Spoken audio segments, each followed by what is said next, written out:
NHL, your daily podcast on the National Hockey League. Part of the Locked On Podcast Network, your team every day.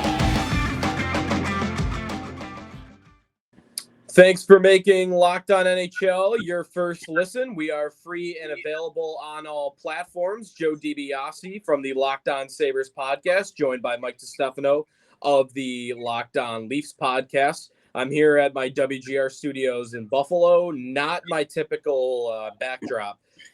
This is where I hung out yesterday to watch your Colts destroy my Bills. Oh, yeah, that was a good one, wasn't it? Didn't you enjoy that game? I know I was enjoying that game. I'm enjoying more fighting with all the Bills fans who think the sky is falling after that game. But yeah, no, the game itself was not fun. I almost went to it, and it was raining. So I would have 100% been there if the border restrictions were to have allowed it. Now, they are easing it, I believe next week, actually. They're easing it. So the next home game, I believe Canadians will be able to attend freely and not have to worry about testing. But the game on Sunday, unable to go. But I certainly will try to get to one before the year's over. That's the biggest thing, right? Coming over the border, it's just the cost of the test. Yeah. It's because I think it's like $150 to buy a test over there and get that done. So it's whatever you're paying for your ticket plus $150 to get that positive test, or to get the negative test rather. But yeah, so I think that's the biggest issue. But I think next week they're kind of scrapping it if you're just doing a trip within 72 hours. Right. So that's good. I know the Sabres are hoping to get more people in the building with that. Yeah. That ease. But things just kind of ramped up over here. We got a mask mandate back in place because of the rise in cases. The vaccine requirement in the Sabres arena allows, so there's no mask there. It's like the one exception. But anyways, a lot of stuff that we'll get to on today's podcast. Some news that's going on injury-wise. The Senators are back on the ice after missing 3 games due to a COVID shutdown. The Devils have new third jerseys that we have to touch on. I think we might have a similar opinion given your facial reaction right now. And McDavid, he's going for 18-game point streak tonight on Tuesday night against the Tampa Bay Lightning. So we'll talk about that, and then we'll go through our upcoming Locked On NHL power rankings that will come out on Wednesday, who we think is going to move up and who's going to move down. Let's start, though, with a little bit of news. Brock Nelson of the New York Islanders is going to miss 2 to 4 weeks. He's been placed on IR. They've lost 6 in a row as well. I mean, I mentioned sky is falling maybe for the Buffalo Bills in the NFL. It kind of feels that way for the Islanders right now in the NHL. Yeah, I mean, right now they're bottom of the barrel in the Metro, just 12 points. They're 5-8-2, losers of 6 in a row, and they've lost 2 of their the first 2 games that they have played in their new building, one of which coming to the Toronto Maple Leafs, I may add, the first team to get a shutout inside that building. Or maybe they got shut up. But anyways, Zdeno Chara, though, today becoming the 7th Islander to be placed into COVID protocol. So it's a combination of things with the Islanders right now. They're coming off of a really, really long road trip, 13 games to start the year, where they really ran out of gas, just kind of took a chunk out of them at the end. And then they've also ran into the COVID issue as well. Now with 7 players on the protocol list, they're missing a vast majority of their blue line. Now Brock Nelson's going to be out for a little bit. Things not looking good for the Islanders. Yeah, that loss to Calgary, they got blown out. I saw the Panthers lost the other night.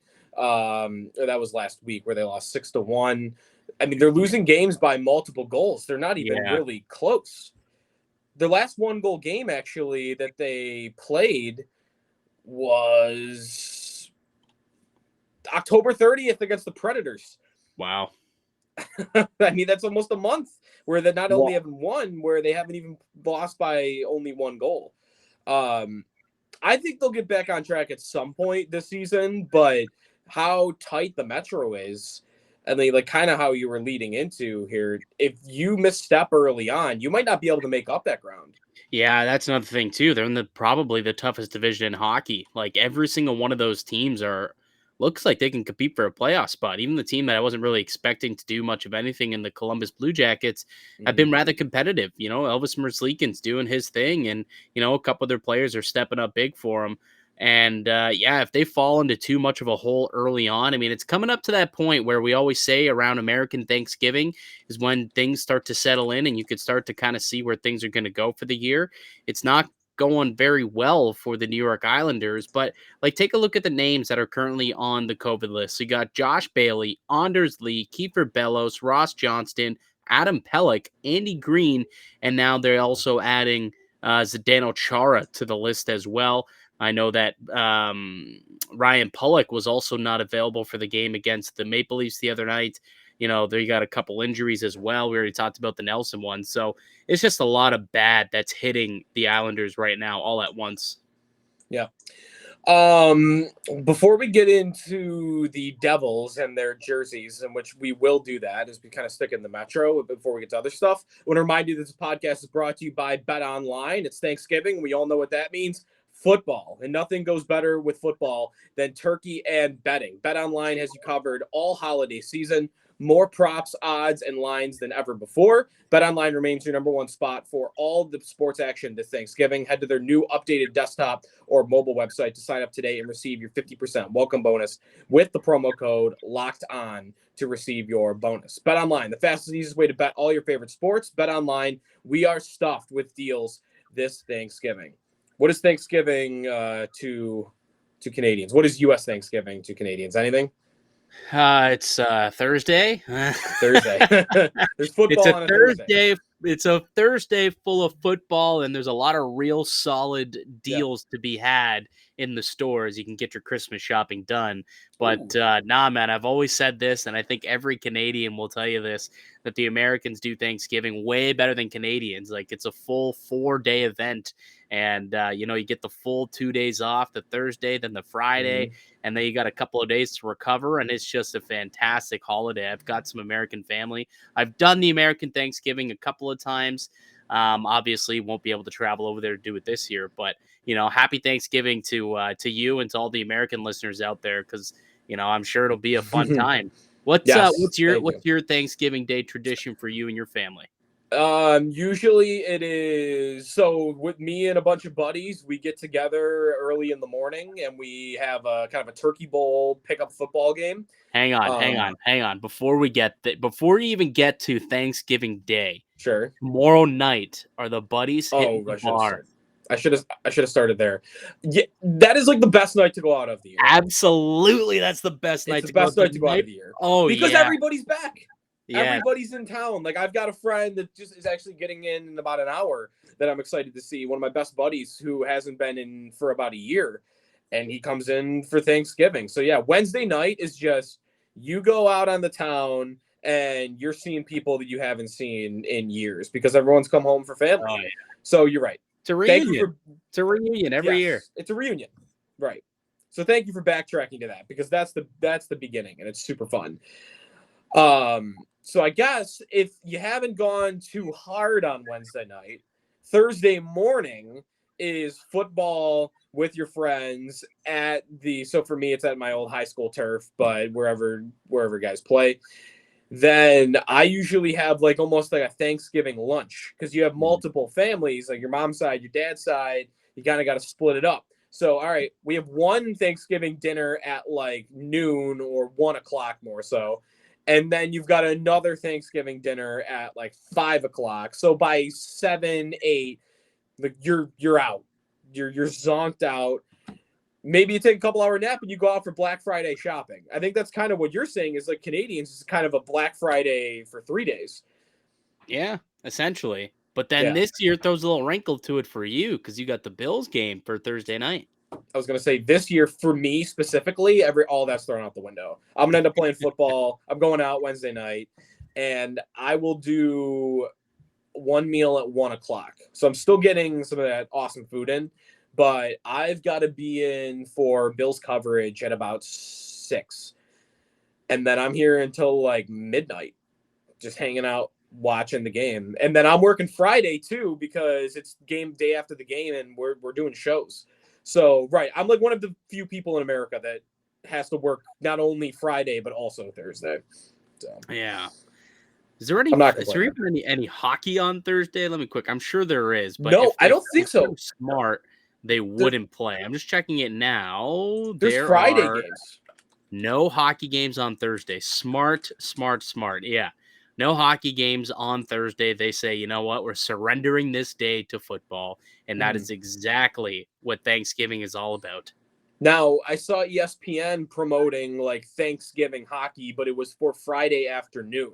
So Friday afternoon, you've got St. Louis, Chicago at 1, the Eastern times. You've got Carolina, Philadelphia, and the Rangers and Bruins at 3:30. Actually, there's a third game, Jets and Wild. And then you've got Senators, Ducks at 4, Panthers, Capitals at 5, Devils, Predators at 6. You literally have a very splintered schedule. So you'll have a game to watch basically all day on Friday. Oh, that looks glorious. Yeah. That's going to be so much fun just tracking those games. It'd almost be like back in the bubble. Remember in the bubble where they started playing games at like noon?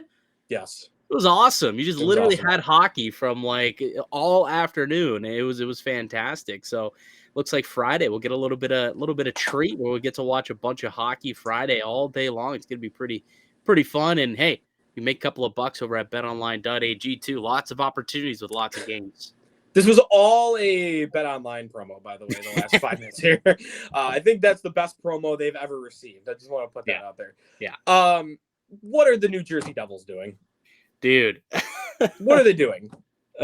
This looks like a jersey that I like very lazily, sloppily put together in like NHL 14 when I just wanted to play GM mode.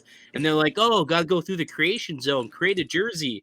And this is just the most bare bones thing that I could possibly create in 10 seconds. So I could just get to my GM mode and start trading away all my players. That is basically what that jersey looked like to me. It's so Mickey Mouse. And apparently Marty Brodeur like is the one who designed it. And for some reason, that's supposed to make me feel like I should no longer rag on it, or that's how Devils fans, what they're trying to say is, hey, Brodeur made this. Like, this is Brodeur's inspiration. It's like, okay, well, he's clearly not an artist. Like, that's for damn sure. Great goaltender, possibly the best to ever do it. Let's leave the art stuff up to the professionals because clearly Brodeur is not that. And we really think Marty Brodeur was like sitting back in his office with a stencil and paper and was like doing mock-ups of this jersey. What probably happened? He probably had a couple of graphic designer people from the Devils that put 5 different jersey concepts in front of him and said, you pick which one. No, are you kidding me? That totally looks like that's exactly what he did, was sit back with a notepad and just kind of doodled the word jersey across the chest and said, hey, that works. And then he shaded it in black and white because he just had a pencil. It was like, this is exactly what I want. Black, white, that's what I want. That's what we want. And just have it say jersey across the chest. And away we go. We're going to go and we're going to win hockey games. And it's just, why? They look so dumb. They might be the worst jerseys I have legitimately ever seen in an NHL game. Did you see the thing about the stripes and how they almost like miscounted? So in the explanation for like, there was 21 stripes is what they said. And the reason was because there's 21 counties in New Jersey. And then there's 5 stripes on the shoulders, which are representative of the 5 players that have had their jersey numbers retired for the Devils. But there's 26 stripes. So, like, the only way you get to 21 is if you just pretend that the 5 stripes for the player retirees are not stripes, but they are. So, them saying the sum of 21 stripes represents the 21 counties, there are 26 stripes on this jersey. So, it's not even accurate. Stupid. I did not hear about that subtlety or that wrinkle into it, but yeah, I don't quite understand. I mean, I guess 21 plus the 5 equals 26 stripes is what it is, but it's just the look of it is dumb. It's just straight up dumb. It looks like a D+ art project. Mm-hmm. What was the other thing I was going to? Did you see the Devils at least like kind of acknowledging people didn't like them on Twitter? No, did they? They sent out a tweet of a black hat with stripes on it, and it said "hat" in the same font. Oh, yeah, because I That also was saw good. people were posting memes. It was the jersey, and then they were posting a picture of, like, hockey pants, and it said "pants" along the side of it, and then yeah, same thing, it said "hat," and then it was "hat" along the front brim of the hat, and, yeah, Yeah. people are just kinda poking fun at it, and, I mean, if you're the Devils, really, what else can you do? You know what I mean? Like, realistically, you just try and, you're not gonna hit a home run every time, I suppose. I mean, there have been Mm. some bad jerseys out there. I mean, if you remember the Dallas Stars neon ones, actually, I think they're like their current alternates. I think they're the current alternates. Yeah, those are I also brutal jerseys. I actually liked those when they came out, but then I saw them on the ice, and I'm like, okay, maybe I just liked the concept. I didn't need to actually see them wear them, because once Yeah. they started skating around, I'm like, I can't watch this.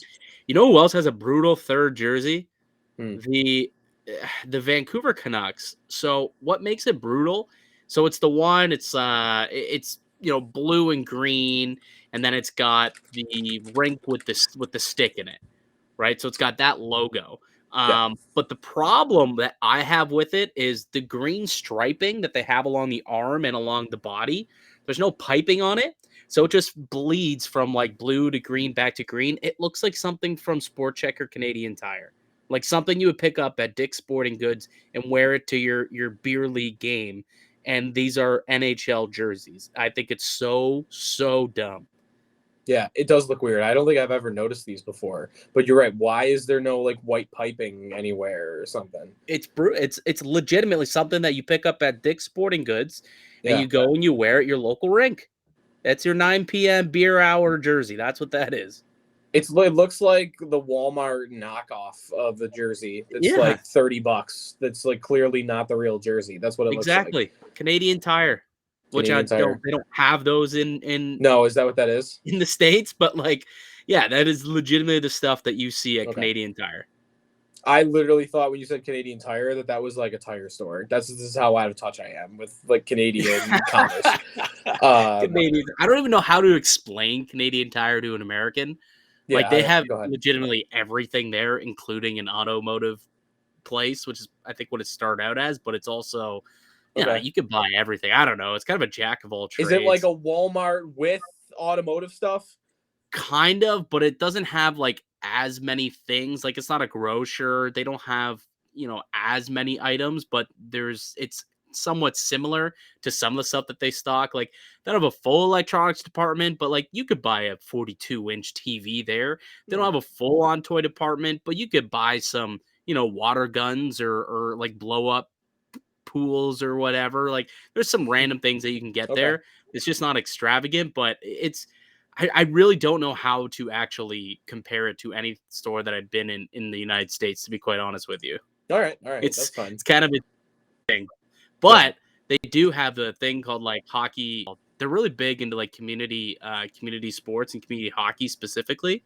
So yeah, you do like raise money. I think so. Jumpstart actually is what it's called, and yeah, they'll help kids who can't afford in underprivileged areas, who can't afford hockey equipment or to play hockey, and they'll suit them up and get them to play, which I think is a great initiative. Super cool. Yeah. Let's take a time out here. When we come back, I want to talk a little bit McDavid and then go through what we think is going to happen on tomorrow's edition, Wednesday's edition of the Locked On NHL Power Rankings. First, though, this podcast is brought to you by Built Bar. I love Thanksgiving, all the good food and treats and plenty of them, but maybe you want a yummy dessert that isn't so full of calories and sugar.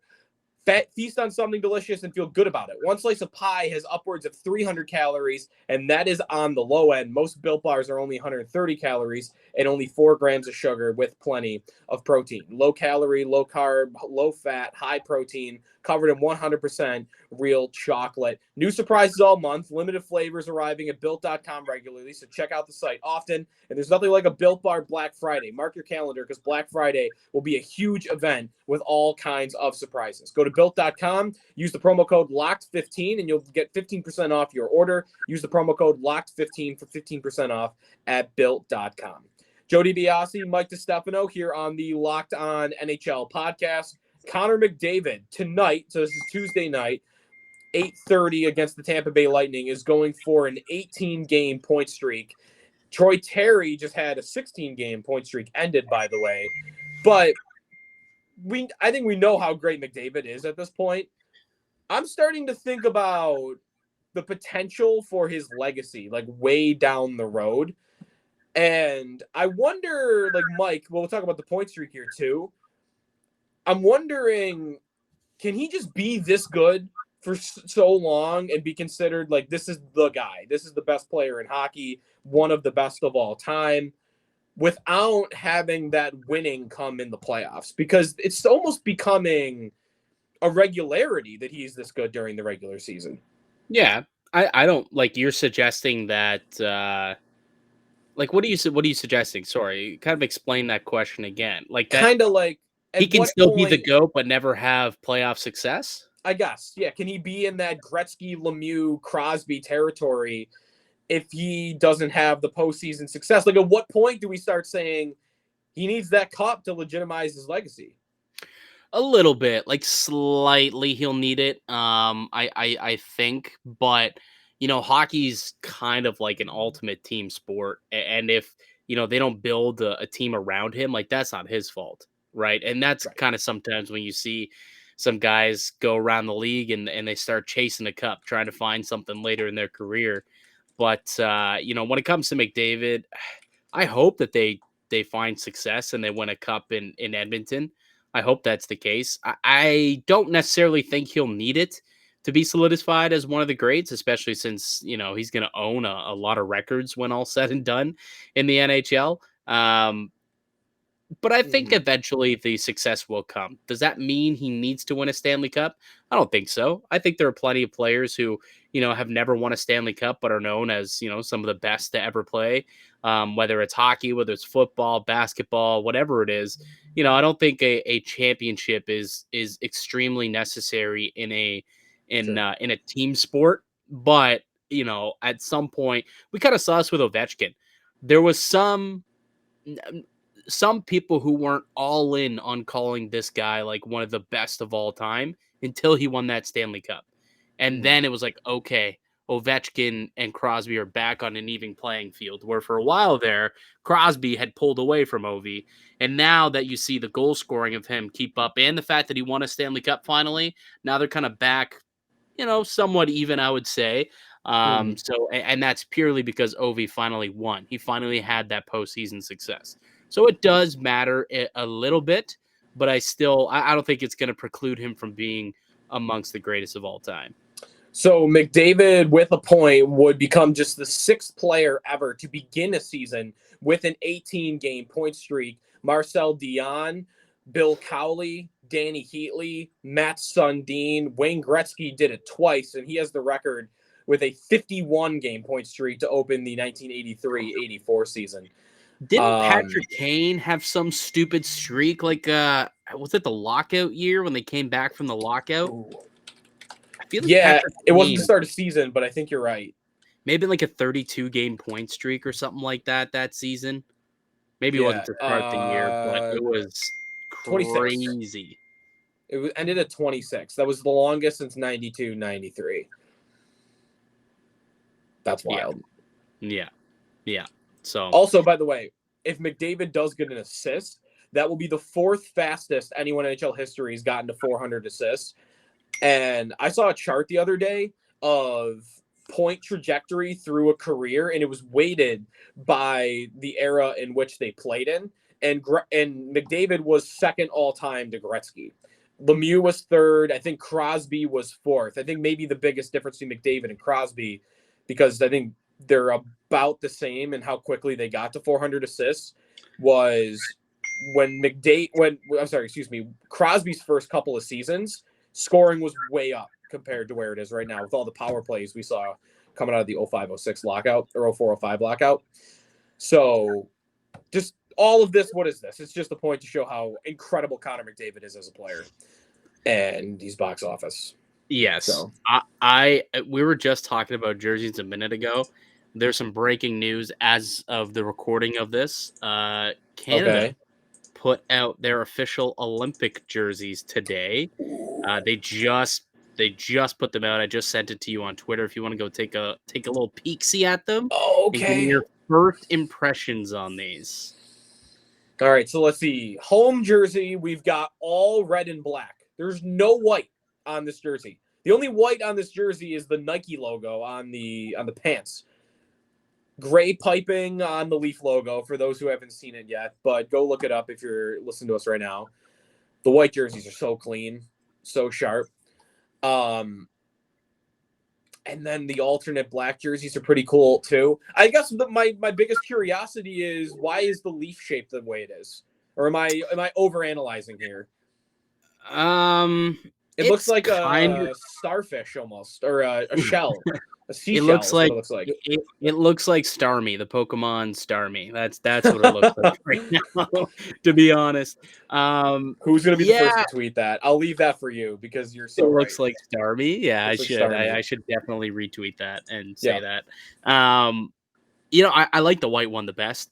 I would say then probably the black, and then the red one looks kind of weird. I'm with you. I don't like that there's no white in there at all. That's kind of bizarre to me. It's Canada. We're red and white. That's what it is. Red and white, not red and black. Where's the white here? Come on. Not even piping. No, nothing. Anything. No, right. It's weird to me. The white jerseys, though, they look pretty sick. But overall, I don't know if I'm a fan. I think I'm giving them like a 5.5 out of 10. Yeah, I'd give them like a 6. Maybe because the white ones are so clean. They got the white ones right. Yeah. Okay, 6. I think I'm good. I'm good to call it a 6. And I like the alternates. I love the red border around the black leaf on the inside. You know what it reminds me of? It kind of reminds me of Team North America's jerseys from the World Cup. I don't know if that's just the black with the hot color. This here it's red for TNA. It was orange. That's making me think that. I don't know what is. So I do like the black alternate. I hate the home jersey though. Yeah. It's like you said, for the reasons we just kind of went through. Someone said, just for those who are listening, not on the podcast, I guess. Well, I guess it doesn't really matter, but it kind of looks like a hybrid between a maple leaf and a pot leaf. It kind of does. And knowing that, marijuana has been legalized in Canada, maybe that's what they're going for. They're showing it off to the rest of the world. Are they sponsored by some dispensary that I've never? They sell that at Canadian Tire? Yeah, Government Co. Weed and Co. Probably. All right, last thing on today's podcast, Locked On NHL, Joe DiBiase and Mike Distefano.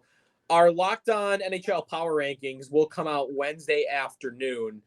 One team that you think is going to move up and one team that you think is going to move down. We'll go through a couple each. Who's the team that jumps off the page to you first for that? To move up, I think it's got to be the Colorado Avalanche. McKinnon went down and they just kicked it into third gear. They are on a 5-game winning streak since he went out. They're currently sitting at 15th in our power rankings. They're good. While you learn, IBEW Local 41 offers a combination of classroom and on-the-job training that will prepare you for a career that includes full benefits, a pension, and nearly unlimited earning potential. There's just really random yelling that just went off. Are we better now? Yeah, was that on your end? That was my bad. That was on my end. Okay. I'm at the radio broadcast booth right now, so I think I just hit a wrong button.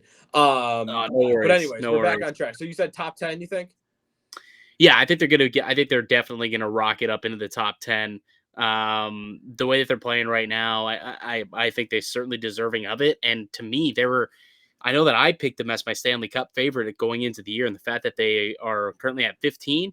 I mean, there's nowhere for them to go but up at this point. They've won 7 of the last 10 games, winners of 5 straight. They got a plus 12 differential now. And, this is a team that's only played 15 games too. So they've got a long ways to go in terms of games left. But I think in terms of points percentage, they are second in the division. Yeah, second division behind the Minnesota Wild. But have you seen the outrageous numbers that Nazem Kadri has been putting up recently? No, I haven't. This man's got 13 points in the 5 games since McKinnon got injured. 13 points. He's got 23 points on the year.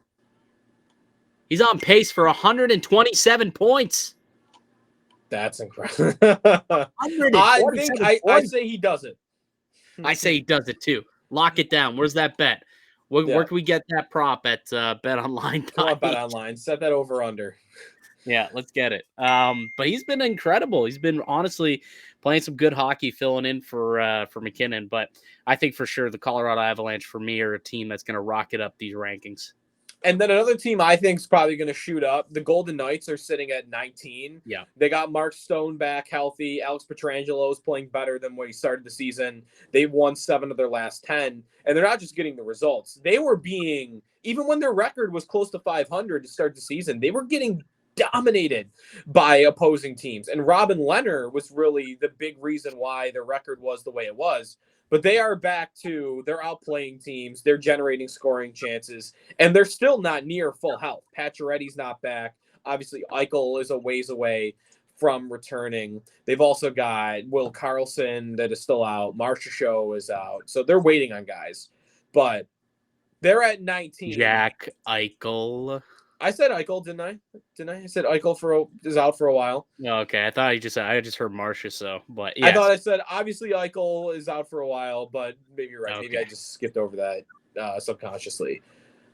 I might not think they jumped to top 10 though. Well, so who? 19. Who? Well, think. Okay. Well, I guess let's go through it. Who do you think? Who do you think they don't get past? So the Hurricanes at number 1, I think they stay there in the top 10. They're not better than the Hurricanes. Nope. The Panthers, no. The Oilers, no. The Maple Leafs, I don't think so. Nope. The Capitals, nope. the Lightning, Nope. the Rangers. For me, yes. I could see them moving past the Rangers as well. So that's one team that they move into that could, they could end up getting in there. The Ducks, I think the Ducks are falling out of it. I don't see them as a top 10 team. The Flames, we got Flames the Flames won 3 in a row. Flames or the Golden Knights. Maybe the Flames right now. The Flames, they're on an East Coast road trip and they've won 3 in a row. So I think the Flames probably stay above them. Okay. So I would agree with you. I think right now I take the Flames over the Golden Knights as well. Plus they're leading the division.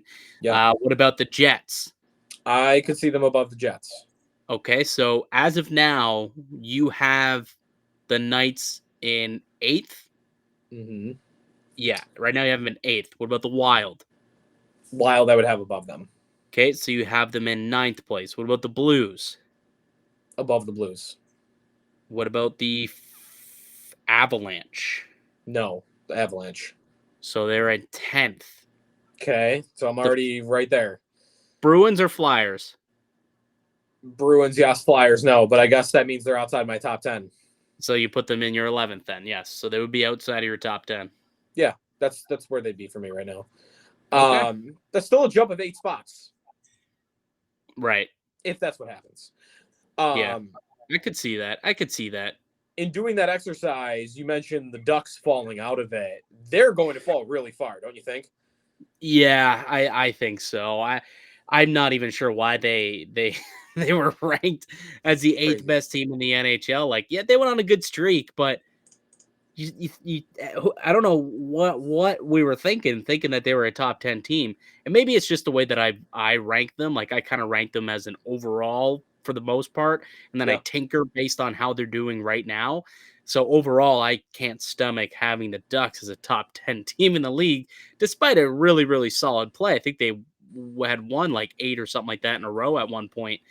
But yeah, to me, I think they're still going to take a bit of a tumble. I think that they are one of the teams that are going to kind of regress back down to the means. I mean, you just said Troy Terry had a 16-point game point streak. You've got guys like, Ryan Getzlaf having a resurgence. He's operating at a point per game. I think Adam Henrique is having a great start to his season. So for Berg, so they're getting a lot of production right now. Things are going really, really well. They're getting solid goaltending from John Gibson.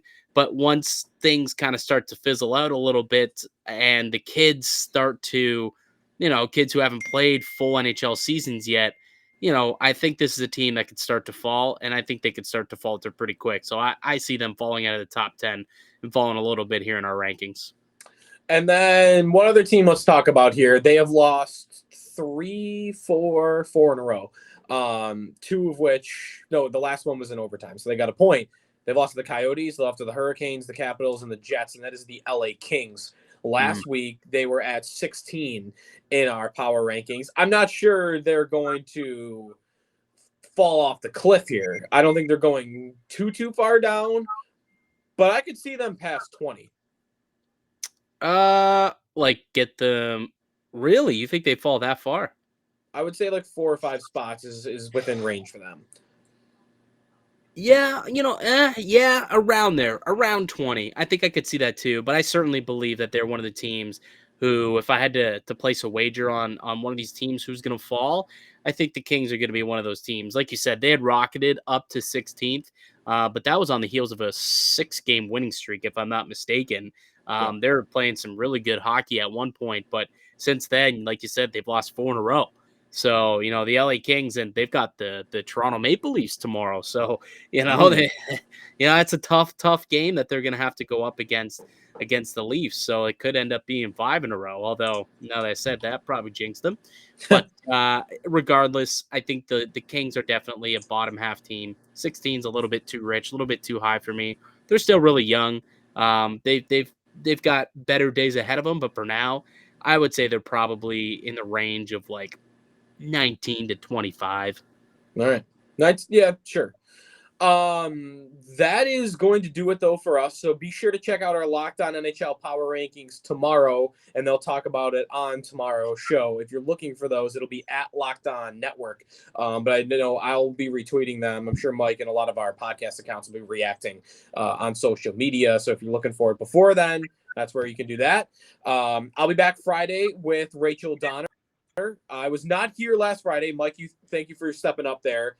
I was really didn't have COVID. I got tested, so luckily I tested negative. But the voice was like completely gone, which for this, yeah, can't work through it as easy as some jobs. It would have been horrific if I tried to make people listen to that. So I'll be back unless anything devastating happens on Friday with Rachel.